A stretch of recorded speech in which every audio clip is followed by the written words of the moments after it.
Okay sir, start చేయండి. Good afternoon to all. Good afternoon. Paper 8లో మనకు గ్రామీణ పారిశ్రామికీకరణ అనేటటువంటి పేపర్లో 2వ యూనిట్లో ఏంటంటే ఫస్ట్ క్వశ్చన్, వివిధ ప్రణాళికల కాలంలో భారతదేశంలో గ్రామీణ పారిశ్రామికీకరణ ఏ విధంగా జరిగింది అనేటటువంటి అంశాన్ని ఈరోజు మనము తెలుసుకుందాం. పారిశ్రామికీకరణ అంటే భారతదేశానికి స్వాతంత్రము 1948లో 47లో వచ్చింది. స్వాతంత్ర అనంతరము దేశ అభివృద్ధి కొరకు, ఆర్థికాభివృద్ధి కొరకు భారత ప్రభుత్వము 1950లో ప్రణాళికా సంఘాన్ని ఏర్పాటు చేసింది. తర్వాత కాలంలో 1951లో ప్రణాళికలను భారతదేశంలో అమలుపరచడం అనేది జరిగింది. 1951లో ప్రణాళికలు అమలుపరిచినప్పటి నుంచి భారతదేశంలో పారిశ్రామికాభివృద్ధికి కావలసినటువంటి నిధులను వివిధ ప్రణాళికల కాలంలో కేటాయిస్తూ వస్తూ ఉన్నది. ఆ విధంగా గ్రామీణ పారిశ్రామికీకరణకు భారతదేశ ప్రభుత్వము ప్రత్యక్షంగా కానీ పరోక్షంగా కానీ దోహదం చేస్తూనే ఉంది. మనం బాగా పరిశీలిస్తే పారిశ్రామిక రంగ అభివృద్ధి కొరకు 1948లో భారత ప్రభుత్వం మొట్టమొదటిసారిగా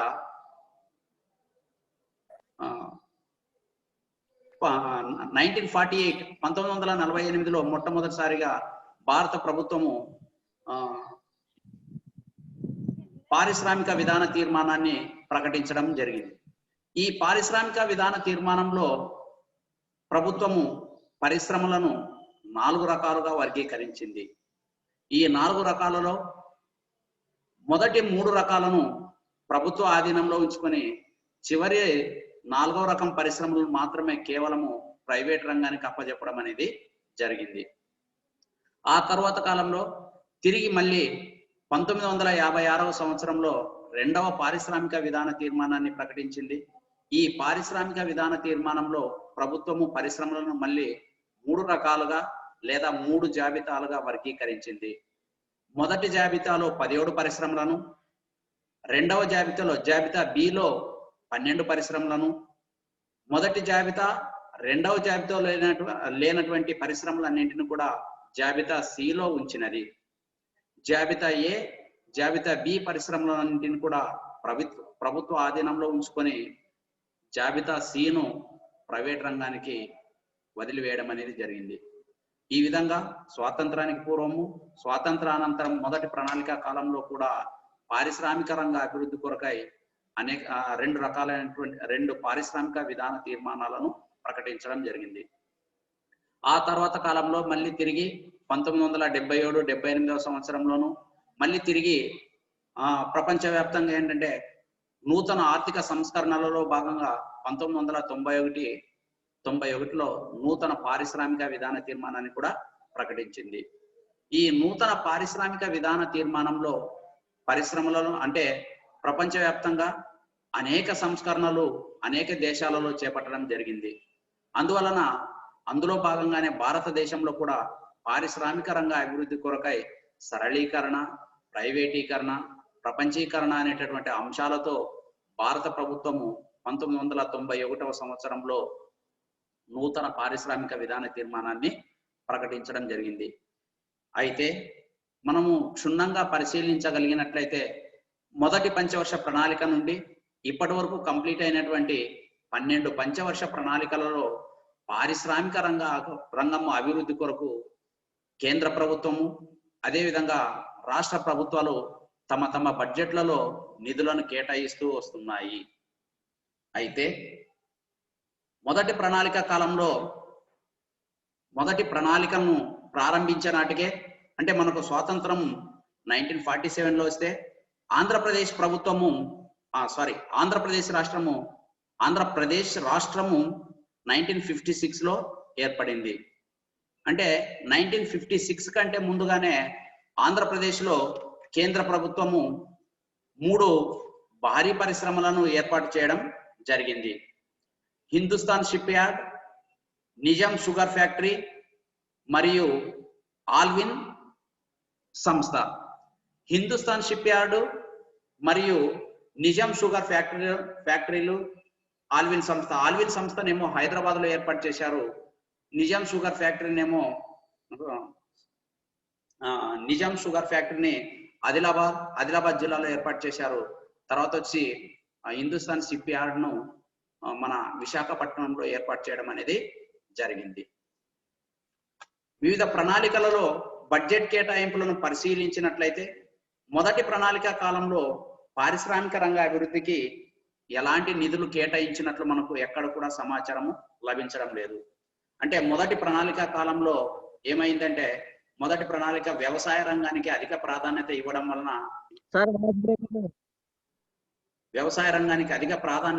వలన మొదటి ప్రణాళిక కాలంలో పారిశ్రామిక రంగ అభివృద్ధికి అంతగా ప్రాధాన్యత ఇవ్వలేకపోయాయి. సో అందువలన ఏంటంటే మొదటి ప్రణాళిక కాలంలో పారిశ్రామిక రంగ అభివృద్ధికి ఎలాంటి నిధులను కేటాయించలేదు. ఇక రెండవ ప్రణాళికను పరిశీలించినట్లయితే దాదాపుగా 188.6 crores రూపాయలను రెండవ పంచవర్ష ప్రణాళిక కాలంలో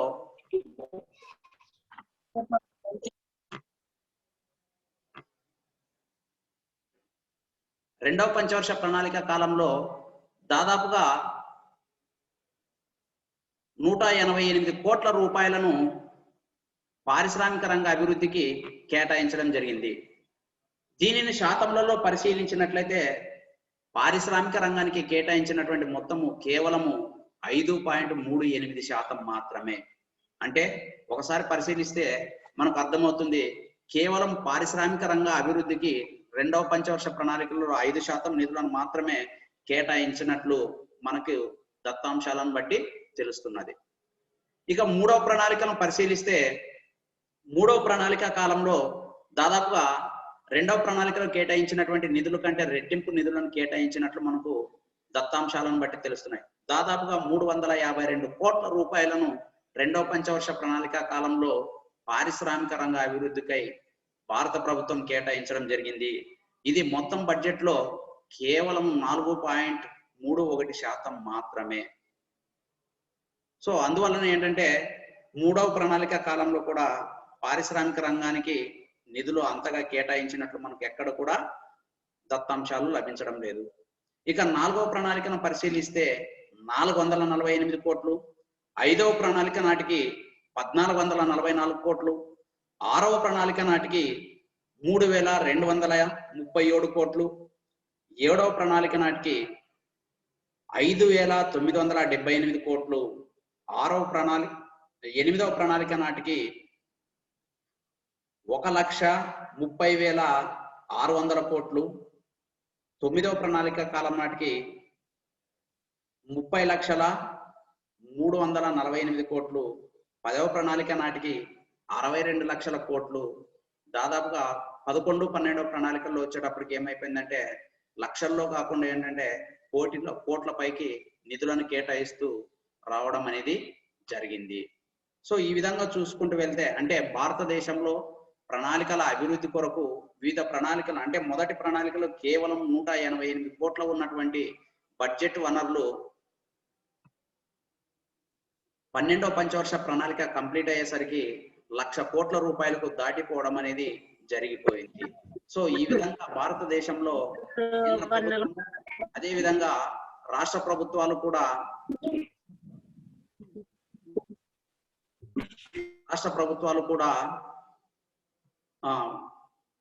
వాటికి కావలసినటువంటి నిధులను కేటాయిస్తూ పారిశ్రామిక రంగ అభివృద్ధికి ప్రత్యక్షంగా కానీ పరోక్షంగా కానీ దోహదం చేస్తున్నాయి.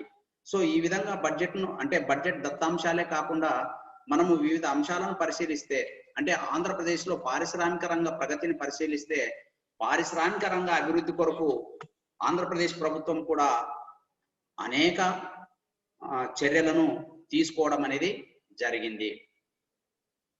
అందులో భాగంగానే రాష్ట్రంలో పరిశ్రమల స్థాపనకు వాటి అభివృద్ధి కొరకు అయినటువంటి వాటి అభివృద్ధికి వ్యవస్థాపరమైనటువంటి చర్యలు చాలా తీసుకోవడం జరిగింది ఆంధ్రప్రదేశ్ ప్రభుత్వము. వీటితో పాటుగా కుటీర పరిశ్రమలు, చిన్న తరహా పరిశ్రమలు, మధ్య తరహా పరిశ్రమలు, భారీ పరిశ్రమలు అయినప్పటికీ కూడా ప్రాథమికంగా ప్రతి పరిశ్రమను స్థాపించడానికి కావలసినటువంటి కనీస సదుపాయాలను సౌకర్యాలను కల్పించడం కొరకు ప్రభుత్వాలు, రాష్ట్ర ప్రభుత్వం అయితేనేమి కేంద్ర ప్రభుత్వం అయితేనేమి అనేక రకాలైనటువంటి చర్యలను తీసుకోవడం అనేది జరిగింది. అందులో భాగంగానే అంటే పరిశ్రమను స్థాపించాలి అని అనుకునేటటువంటి వ్యక్తులకు ప్రధానంగా కావలసినది మూలధనము. సో మూలధన సహాయం అందించడము, ఒకవేళ పరిశ్రమను ఎక్కడైనా స్థాపించాలంటే కావలసినటువంటిది భూసేకరణ, స్థలాన్ని కేటాయించడము, తర్వాత ఆ పరిశ్రమలో పనిచేయడానికి కావలసినటువంటి సాంకేతిక పరిజ్ఞానాన్ని కానీ నైపుణ్యతను కానీ శ్రామికులను కానీ అందించడం కొరకు లేదా సహాయ సహకారాలు అందించడం కొరకు అనేక రకాలైనటువంటి చర్యలు తీసుకోవడం జరిగినది. సో ఈ మూడింటితో పాటు ఏదైనా సరే ఒక పరిశ్రమ సమృద్ధిగా అభివృద్ధి చెందాలంటే ఆ పరిశ్రమకు కావలసినటువంటి అవస్థాపన సౌకర్యాలు కల్పించాల్సినటువంటి బాధ్యత కూడా ప్రభుత్వాలపైనే ఉన్నది. అందులో భాగంగానే ప్రతి పరిశ్రమ, ఎవరైతే పరిశ్రమను స్థాపిస్తాము అని చెప్పి అంటున్నారో అలాంటి వాళ్లకు కావలసినటువంటి అవస్థాపన సౌకర్యాలు, రోడ్డు రవాణా అయితేనేమి, నీటి పారుదల అయితేనేమి, విద్యుత్ శక్తి అయితేనేమి, మంచి నీటి పారుదల అయితేనేమి, మురుగునీటి కాలువలు అయితేనేమి, వీటన్నిటిని కూడా ఏర్పాటు చేసేటటువంటి బాధ్యత రాష్ట్ర ప్రభుత్వం తీసుకోవడం జరిగింది. ఈ విధంగా ప్రభుత్వాలు తమ బాధ్యతను చర్యలను తీసుకోవడం ద్వారా ఆంధ్రప్రదేశ్లో అనేక రకాలైనటువంటి పరిశ్రమలను స్థాపించడం జరిగింది. ఇందులో భాగంగానే ప్రధానంగా 3 రకాలైనటువంటి పరిశ్రమలను ఆంధ్రప్రదేశ్ ప్రభుత్వము ఏర్పాటు చేయడము జరిగింది. అవేంటో మళ్ళీ ఒకసారి చూద్దాం. First one APSFC, Andhra Pradesh state finance corporation. దీనిని 1951వ సంవత్సరంలో ఏర్పాటు చేశారు. APSFC, Andhra Pradesh state finance corporation, Andhra Pradesh రాష్ట్ర ఆర్థిక సంస్థ. దీనిని ఏంటంటే 1951లో ఏర్పాటు చేశారు. దీనిని ఏర్పాటు చేసేటటువంటి ప్రధాన ఉద్దేశము లేదా లక్ష్యం ఏమిటంటే పరిశ్రమలకు కావలసినటువంటి స్వల్పకాలిక, మధ్యకాలిక, దీర్ఘకాలిక రుణాలను అందించాలనేటటువంటి ఒక సదుద్దేశంతోనే రాష్ట్ర ప్రభుత్వము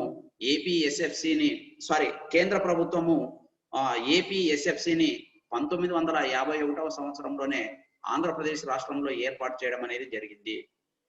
సో దీని యొక్క లక్ష్యం ఏమంటున్నాము, పరిశ్రమలకు కావలసినటువంటి రుణాలు, ఎలాంటి రుణాలు ఇవ్వాలనుకుంటున్నది, పరిశ్రమలకు స్వల్పకాలిక రుణాలు, మధ్యకాలిక రుణాలు, దీర్ఘకాలిక రుణాలను అందించాలి అనేటటువంటి ఒక దృఢ సంకల్పంతోనూ ఒక నిశ్చింతతో ఈ సంస్థను ఏర్పాటు చేయడం అనేది జరిగింది. సో ఇందులో భాగంగానే ఈ సంస్థ కూడా పరిశ్రమలను ఏర్పాటు చేసేటటువంటి వ్యక్తులకు కావలసినటువంటి విత్త సదుపాయాలను అందిస్తూ పారిశ్రామిక రంగ అభివృద్ధి కొరకు ప్రత్యక్షంగాను పరోక్షంగాను దోహదం చేస్తూ ఆర్థిక అభివృద్ధికి దోహదపడడం అనేది జరిగింది. సో నెక్స్ట్ రెండవ సంస్థ ఏమిటంటే ఆంధ్రప్రదేశ్ పరిశ్రమల అభివృద్ధి సంస్థ, APIDC, Andhra Pradesh industrial development corporation. Andhra Pradesh industrial development corporation, Andhra Pradesh పరిశ్రమల అభివృద్ధి సంస్థ. దీనిని డిసెంబర్ 16, 1960వ సంవత్సరంలో ఏర్పాటు చేయడం జరిగింది. ఇది మధ్య తరహా భారీ పరిశ్రమల అభివృద్ధికి కావలసినటువంటి సహాయ సహకారాలను అందించడం కొరకు దీనిని ఏర్పాటు చేయడం అనేది జరిగింది. ఏపీఐడిసిని 1960 డిసెంబర్ 16వ తేదీన ఏర్పాటు చేయడం జరిగింది. దీనిని ఎందుకొరకు ఏర్పాటు చేశారంటే మధ్య తరహా మరియు భారీ పరిశ్రమల అభివృద్ధికి కావలసినటువంటి సహాయ సహకారాలను, విత్త సదుపాయాలను అందించాలనేటటువంటి ఒక లక్ష్యంతో ఈ సంస్థను ఏర్పాటు చేయడం జరిగింది. ఈ సంస్థ కూడా తన వంతు కృషిగా ఆంధ్రప్రదేశ్లో వివిధ ప్రాంతాలలో పరిశ్రమల ఏర్పాటుకు కావలసినటువంటి సహాయ సహకారాలను అందిస్తూ వస్తూ ఉన్నది. Next third one APIIC, Andhra Pradesh industrial infrastructure corporation. APIIC, Andhra Pradesh industrial infrastructure corporation. Andhra Pradesh పరిశ్రమలలో అవస్థాపన సౌకర్యాల కల్పన కొరకు ఈ సంస్థను 1973వ సంవత్సరంలో స్థాపించడం జరిగింది.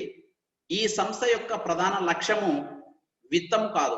ఈ సంస్థను ఎందుకొరకు ఏర్పాటు చేశారంటే ప్రధానంగా అవస్థాపన సౌకర్యాల కల్పన. సో అవస్థాపన సౌకర్యాలంటే ఏదైనా సరే ఒక పరిశ్రమను స్థాపించేటప్పుడు ఆ పరిశ్రమకు కావలసినటువంటి అవస్థాపన సౌకర్యాలు, రోడ్డు రవాణా కావచ్చు, విద్యుత్ శక్తి కావచ్చు, నీటిపారుదల సౌకర్యాలు కావచ్చు, మార్కెటింగ్ సదుపాయాలు కావచ్చు, అదేవిధంగా ఏంటంటే ఆ సంస్థకు కావలసినటువంటి శ్రామికుల నైపుణ్యం కలిగినటువంటి శ్రామికులకు శిక్షణ ఇచ్చేటటువంటి కార్యక్రమాలు కావచ్చు, వీటన్నింటినీ చేపట్టడం కొరకు ఆంధ్రప్రదేశ్ ప్రభుత్వము ఏపీఐఐసి అనేటటువంటి సంస్థను 1973వ సంవత్సరంలో ఏర్పాటు చేయడం జరిగింది. ఈ సంస్థ ఇప్పటికి కూడా కొనసాగుతుంది. ప్రస్తుతం దీనికి ఏపీఐఐసికి చైర్మన్ గా ఎవరు ఉన్నారంటే ఎవరికైనా ఐడియా ఉందా? ఏపీఐఐసి చైర్మన్ సో ఎమ్మెల్యే అయినటువంటి నగిరి ఎమ్మెల్యే రోజా గారు దీనికి చైర్మన్ గా ఉన్నారు. APIIC Andhra Pradesh industrial infrastructure corporation. So అవస్థాపన సౌకర్యాల కల్పన కొరకు దీనిని ఏర్పాటు చేయడం అనేది జరిగింది. సో ఈ 3 సంస్థలను కేంద్ర ప్రభుత్వ సహాయంతో ఆంధ్రప్రదేశ్ ప్రభుత్వం ఏర్పాటు చేసుకోవడం అనేది జరిగింది. ఇవే కాకుండా కేంద్ర ప్రభుత్వ నిధులతో ఆంధ్రప్రదేశ్ లో ఇంకొన్ని సంస్థలను ఏర్పాటు చేయడం అనేది జరిగింది. అవి ఏంటంటే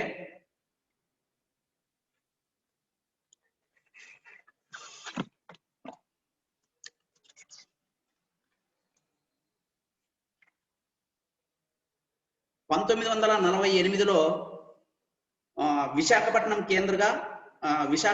కేంద్రంగా సింధ్ యార్ కంపెనీ స్థాపన చేశారు. దీనిని భారత ప్రభుత్వం 1952లో జాతీయం చేయడం జరిగింది. ఇప్పుడున్నటువంటి హిందుస్థాన్ షిప్ యార్డ్ లిమిటెడ్ అనేటటువంటి సంస్థను కేంద్ర ప్రభుత్వం ఏర్పాటు చేయడం జరిగింది. ఆంధ్రప్రదేశ్లో 1948లో సింధ్ యార్ కంపెనీ ఈ సంస్థను స్థాపించింది. కేంద్ర ప్రభుత్వం 1952లో దీనిని జాతీయం చేయడం జరిగింది. ప్రస్తుతం ఏ పేరుతో పిలుస్తున్నారంటే హిందుస్థాన్ షిప్ యార్డ్ సంస్థగా దీనిని పిలవడం జరుగుతుంది. దీన్ని ఎక్కడ స్థాపించారు అంటే విశాఖపట్నంలో స్థాపించడం అనేది జరిగింది. నెక్స్ట్ 1954వ సంవత్సరంలో కేంద్ర ప్రభుత్వము పారిశ్రామిక రంగ అభివృద్ధిలో భాగంగానే ఏం చేశారంటే హైదరాబాద్ లో బెల్ భారత్ ఎలక్ట్రానిక్స్ లిమిటెడ్ అనేటటువంటి సంస్థను కూడా ఏర్పాటు చేయడం జరిగింది. బెల్ బిఈఎల్ బెల్ అంటే ఏంటంటే భారత్ ఎలక్ట్రానిక్స్ లిమిటెడ్ సంస్థ. సో ఈ సంస్థను హైదరాబాద్ రాష్ట్రంలో ఏర్పాటు చేయడం జరిగింది. దీని యొక్క లక్ష్యం ఏంటంటే ఎలక్ట్రానిక్ పరికరాలను ఇది తయారు చేయడం అనేది జరుగుతుంది. మనం ఎలక్షన్స్ లో ఉపయోగిస్తూ ఉంటామే మిషన్స్.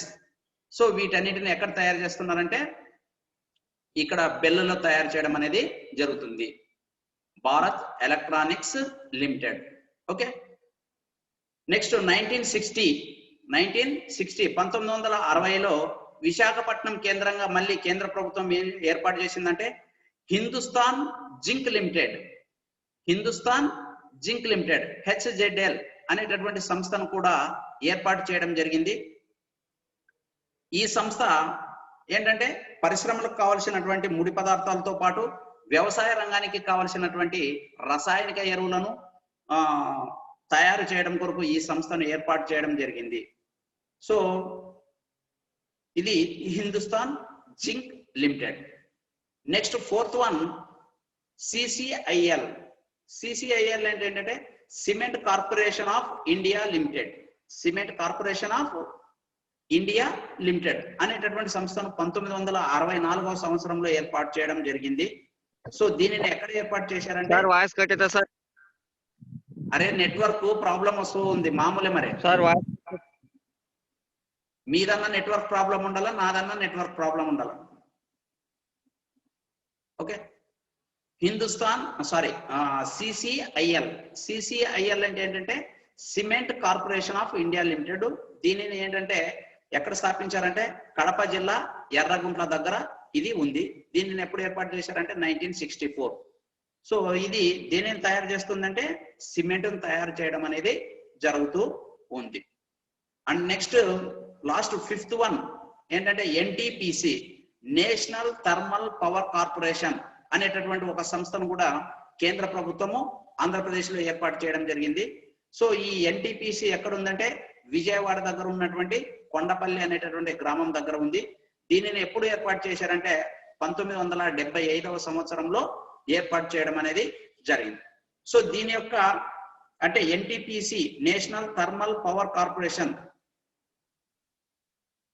ఎందుకొరకు ఏర్పాటు చేశారంటే బొగ్గు ఆధారిత విద్యుత్ ఉత్పత్తిని చేయడం కొరకు. అంటే బొగ్గుతో మనం ఏం చేయొచ్చు అంటే విద్యుత్తును ఉత్పత్తి చేయవచ్చు. సో ఈ మధ్య కాలంలో విద్యుత్తుని ఏంటంటే రకరకాలుగా ఉత్పత్తి చేస్తున్నాం. థర్మల్ విద్యుత్ అంటున్నాము. అంటే థర్మల్ విద్యుత్ అంటే బొగ్గుతో తయారు చేసేది. అదేవిధంగా హైడ్రో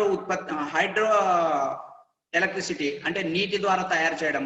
తర్వాత విండ్ పవర్ గాలి ద్వారా తయారు చేయడం.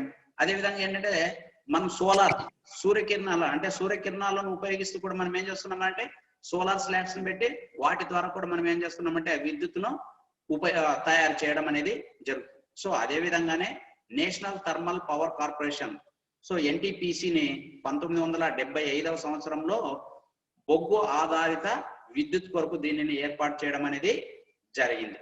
సో ఇది ఎక్కడ ఉందని చెప్పాను, విజయవాడ దగ్గర ఉన్నటువంటి కొండపల్లి అనేటటువంటి గ్రామంలో ఉంది. దగ్గర ఇది ఏమైందంటే నిర్మించడం అనేది జరిగింది. సో ఇవన్నీ కూడా ఈ 5ంటిని కూడా ఏంటంటే కేంద్ర ప్రభుత్వము ఆంధ్రప్రదేశ్ లో ఏర్పాటు చేయడం అనేది జరిగింది.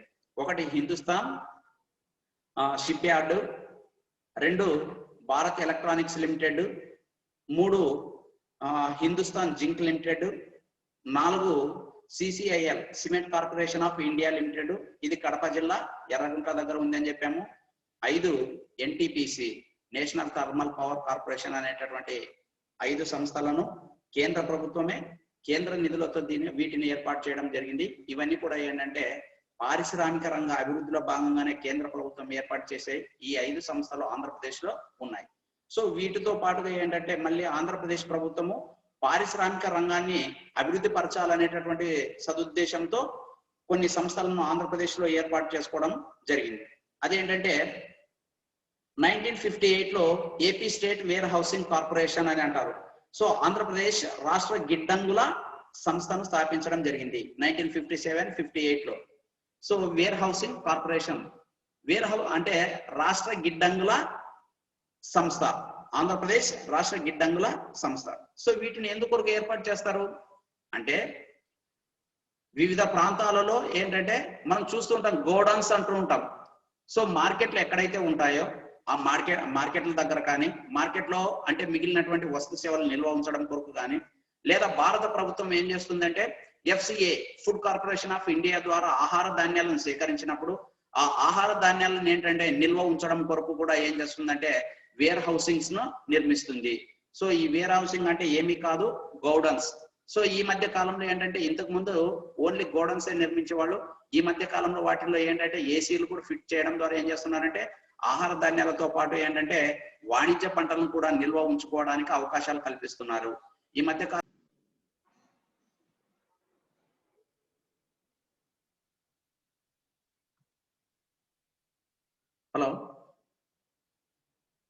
ఈ మధ్య కాలంలో ఏమవుతుందంటే సో రాష్ట్ర ప్రభుత్వాలు కూడా అంటే వీటిని ఎక్కువగా నిర్మించడానికి ప్రయత్నాలు అనేది చేస్తూ ఉన్నాయి. ఎందుకు చేస్తున్నాయంటే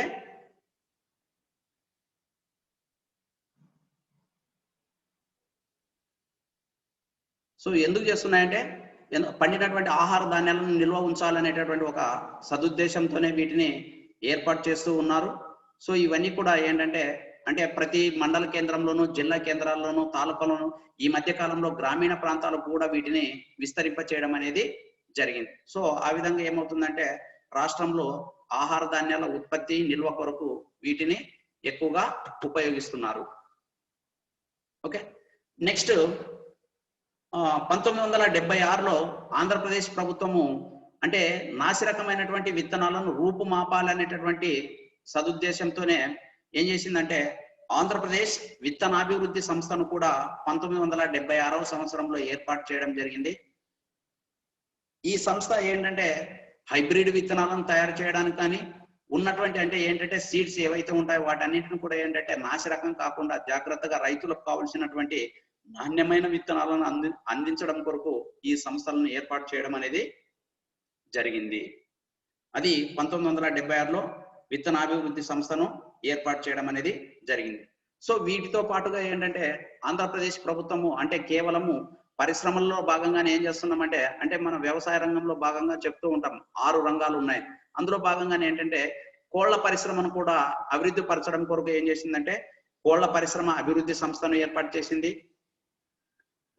ఈ సంస్థను 1973వ సంవత్సరంలో కోళ్ల పరిశ్రమల అభివృద్ధికి సంస్థను ఏర్పాటు చేయడం అనేది జరిగింది. నెక్స్ట్ 1986లో ఆంధ్రప్రదేశ్లో ఏం చేశారంటే బెవరేజెస్ కార్పొరేషన్ ఆఫ్ ఏపీ అనేటటువంటి ఒక సంస్థను ఏర్పాటు చేయడం జరిగింది. ఇది ఏంటంటే సీ ఫుడ్స్ అంటే సముద్ర ఉత్పత్తులను ఏంటంటే ఎప్పటికప్పుడు వాటిని మెరుగుపరిచి నాణ్యత కలిగినటువంటి వస్తువులుగా తయారు చేసి వాటిని ఎగుమతి చేసుకోవడం కానీ దిగుమతి చేసుకోవడానికి కావాల్సినటువంటి విధంగా వాటిని తయారు చేస్తున్నారు. అదేవిధంగా ఏంటంటే ఆ వస్తువులు అంటే సీ ఫుడ్స్ అనేవి ఏంటంటే ఎక్కువ కాలం పాటు నిల్వ ఉండవు. సో అందువల్ల వాటిని ఏంటంటే ఎప్పటికప్పుడు ఐస్ లో కానీ లేకపోతే ఫ్రిడ్జెస్ లో అంటే ఫ్రిడ్జెస్ మీన్స్ ఏంటంటే చలి ఇందాక ఫస్ట్ లో చెప్పాం మనం warehousing AC warehouses లో వాటిని ఉంచి ఆ ఉత్పత్తులు చెడిపోకుండా నిల్వ ఉంచి వాటిని ఏం చేస్తారంటే ప్యాకింగ్స్ లో ఏం చేస్తున్నారంటే మామూలుగా విదేశాలకు ఎగుమతి చేయడం అనేది.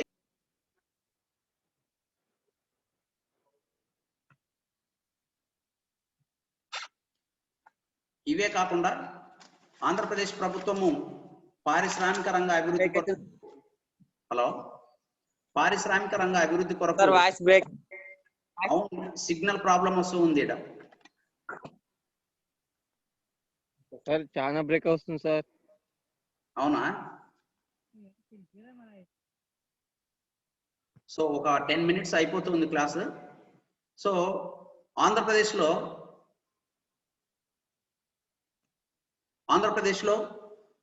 అంటే ఇప్పుడు చెప్పినటువంటి సంస్థలు కేంద్ర ప్రభుత్వ సహాయంతో ఏర్పాటు చేసుకున్నాయి. అదేవిధంగా రాష్ట్ర ప్రభుత్వం కూడా సొంతంగా ఏర్పాటు చేసుకోవడం అనేది జరిగింది.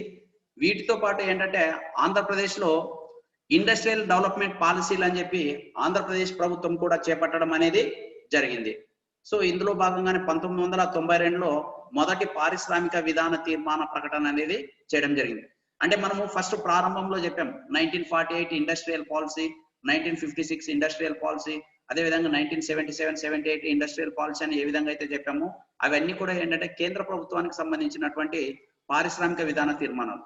సో అలా కాకుండా ఏంటంటే మన ఆంధ్రప్రదేశ్ ప్రభుత్వం ఏం చేసిందంటే ఆంధ్రప్రదేశ్ కు కావలసిన విధంగా ఇండస్ట్రియల్ పాలసీలను రూపొందించుకోవడం అనేది జరిగింది. సో ఇందులో భాగంగానే మొట్టమొదటి పారిశ్రామిక విధాన తీర్మానం ఆంధ్రప్రదేశ్ కు సంబంధించి ప్రత్యేకంగా ఎప్పుడు ప్రకటించడం జరిగిందంటే 1992వ సంవత్సరంలో మొదటి పారిశ్రామిక విధాన తీర్మానాన్ని ప్రకటించింది.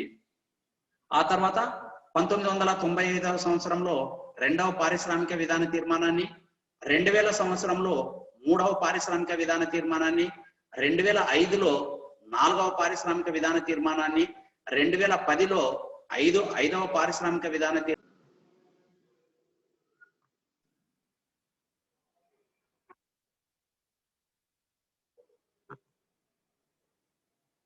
2010లో 5వ పారిశ్రామిక విధాన తీర్మానాన్ని, 2015 నుంచి 20 వరకు 6వ పారిశ్రామిక విధాన తీర్మానాన్ని ప్రకటించడం అనేది జరిగింది.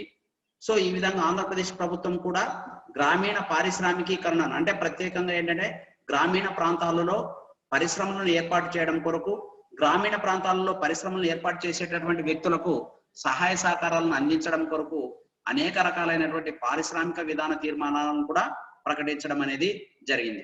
మనం పరిశ్రమలను చూసుకున్నట్లయితే ఏంటంటే పట్టణ ప్రాంతాల్లో కంటే కూడా ఏంటంటే గ్రామీణ ప్రాంతాల్లో కుటీర చిన్న తరహా పరిశ్రమలు చాలా ఎక్కువగా ఉన్నాయి.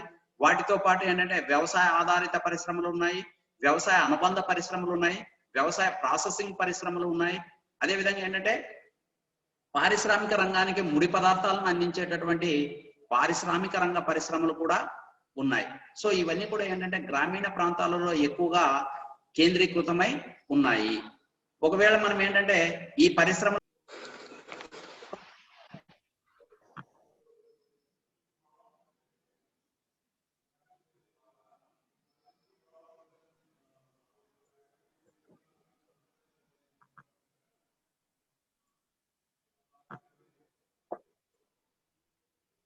ఈ పరిశ్రమల పరంగా చూసుకున్నట్లయితే అంటే ఉమ్మడి ఆంధ్రప్రదేశ్లో ఎక్కువగా తెలంగాణ ప్రాంతంలో కేంద్రీకృతమై ఉన్నాయి.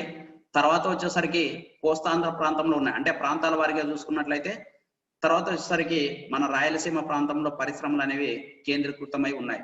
అంటే ఎప్పుడు మనకు ఉమ్మడి ఆంధ్రప్రదేశ్ ని చూసుకున్నట్లయితే సో నవ్యాంధ్రప్రదేశ్ ఏర్పడిన తర్వాత మనం పరిశీలించినట్లయితే ఎక్కువగా పరిశ్రమలు అనేవి నెల్లూరు, తూర్పుగోదావరి, పశ్చిమ గోదావరి, అదేవిధంగా శ్రీకాకుళం, విజయనగరం జిల్లాల్లో చిన్న తరహా మధ్య తరహా పరిశ్రమలు ఎక్కువగా కేంద్రీకృతమై ఉన్నాయి.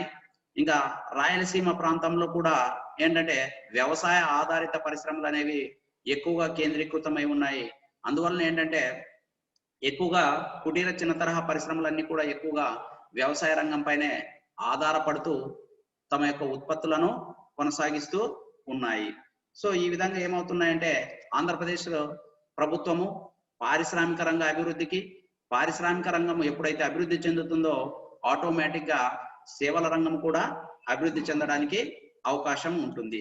సో ఎప్పుడైనా సరే ఏంటంటే పారిశ్రామిక రంగం అనేదే దేశ ఆర్థిక అభివృద్ధికి, దేశం వేగంగా శీఘ్రంగా అభివృద్ధి చెందడానికి కావలసినటువంటి పరిపుష్టిని, సహాయ సహకారాలను అందిస్తుంది. కాబట్టి పారిశ్రామిక రంగాన్ని అభివృద్ధి పరచుకోవాల్సినటువంటి బాధ్యత ఎంతైనా ఉంది.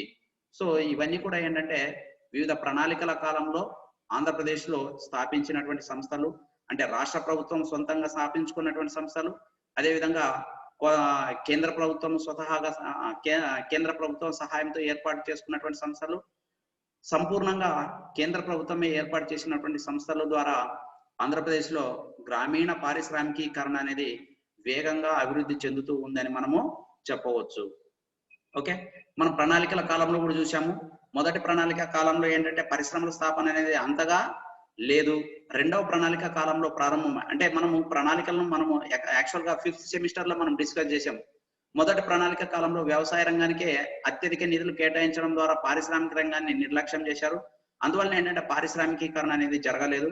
కానీ రెండవ ప్రణాళిక కాలంలో వచ్చేటప్పటికి ఏంటంటే వ్యవసాయ రంగం సంపూర్ణంగా అభివృద్ధి చెందింది. కానీ రెండవ ప్రణాళిక కాలంలో ఏం చేశారంటే కేంద్ర ప్రభుత్వం మొహల్నబీస్ నమూనా ఆధారంగా భారీ పరిశ్రమల నమూనాలో భాగంగా దేశంలో 3 ఇనుము ఉక్కు కర్మాగారాలను స్థాపించడం జరిగిందని కూడా మీకు ఇంతకు ముందు చెప్పాం. అంటే బొకారో, అదేవిధంగా దుర్గాపూర్, బిలాయ్, బొకారో అనేటటువంటి 3 ఇనుము ఉక్కు కర్మాగారాలను రెండవ పంచవర్ష ప్రణాళిక కాలంలో ప్రారంభించడం జరిగింది. రెండవ పంచవర్ష ప్రణాళిక కాలంలోనే భారతదేశంతో పాటు ఆంధ్రప్రదేశ్ రాష్ట్రం కూడా ఏమవుతూ వచ్చిందంటే పరిశ్రమల స్థాపనకు కావలసినటువంటి పునాదును వేసుకోవడం అనేది జరిగింది. ఇప్పటికీ ఏంటంటే దాదాపుగా 12 పంచవర్ష ప్రణాళికలు కంప్లీట్ అయినప్పటికీ దేశంలో కానీ రాష్ట్రంలో కానీ ఏమవుతూ వస్తున్నాయంటే పారిశ్రామిక రంగం అనేది శీఘ్రంగా వేగంగా అభివృద్ధి చెందుతూ ఉంది అని చెప్పి మనము చెప్పవచ్చు. ఓకే, ఇది వివిధ ప్రణాళికల కాలంలో గ్రామీణ పారిశ్రామికీకరణ అభివృద్ధికి కేంద్ర ప్రభుత్వము మరియు ఆంధ్రప్రదేశ్ ప్రభుత్వాలు తీసుకున్నటువంటి చేపట్టినటువంటి చర్యలు, పారిశ్రామిక రంగ అభివృద్ధికి చేసినటువంటి సేవల గురించి ఈ పాఠ్యాంశం. ఓకే, హలో సార్ చెప్పండి సార్. ఏమైనా డౌట్స్ ఉన్నాయా? ఇంకా ఏం లేదు సార్. వాయిస్ బ్రేక్ అవుతుందా? అవును సార్, మధ్యలో వాయిస్ ఎక్కువ బ్రేక్ అవుతుంది సార్. ఒక 2-3 నెట్ సరిగా అదే నెట్ ప్రాబ్లమ్, సిగ్నల్ ప్రాబ్లమ్స్ వస్తూ ఉన్నాయి కాలేజీలో. అదే సార్.